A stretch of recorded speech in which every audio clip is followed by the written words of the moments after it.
Revelation 13. And I saw a beast rising out of the sea, with 10 horns and 7 heads, with 10 diadems on its horns and blasphemous names on its heads. And the beast that I saw was like a leopard, its feet were like a bear's, and its mouth was like a lion's mouth. And to it the dragon gave his power and his throne and great authority. One of its heads seemed to have a mortal wound, but its mortal wound was healed, and the whole earth marveled as they followed the beast. And they worshipped the dragon, for he had given his authority to the beast, and they worshipped the beast, saying, "Who is like the beast, and who can fight against it?"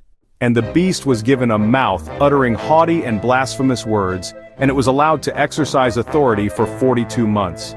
It opened its mouth to utter blasphemies against God, blaspheming his name and his dwelling, that is, those who dwell in heaven. Also it was allowed to make war on the saints and to conquer them. And authority was given it over every tribe and people and language and nation, and all who dwell on earth will worship it, everyone whose name has not been written before the foundation of the world in the book of life of the Lamb who was slain. If anyone has an ear, let him hear. If anyone is to be taken captive, to captivity he goes. If anyone is to be slain with the sword must he be slain. Here is a call for the endurance and faith of the saints.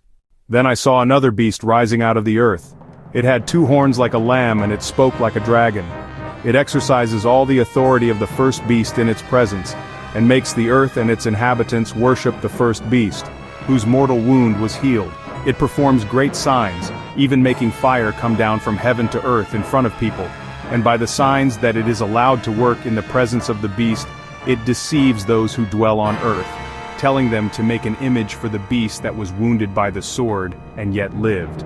And it was allowed to give breath to the image of the beast, so that the image of the beast might even speak, and might cause those who would not worship the image of the beast to be slain.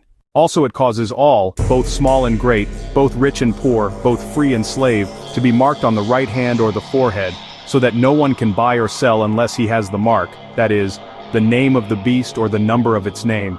This calls for wisdom. Let the one who has understanding calculate the number of the beast, for it is the number of a man, and his number is 666.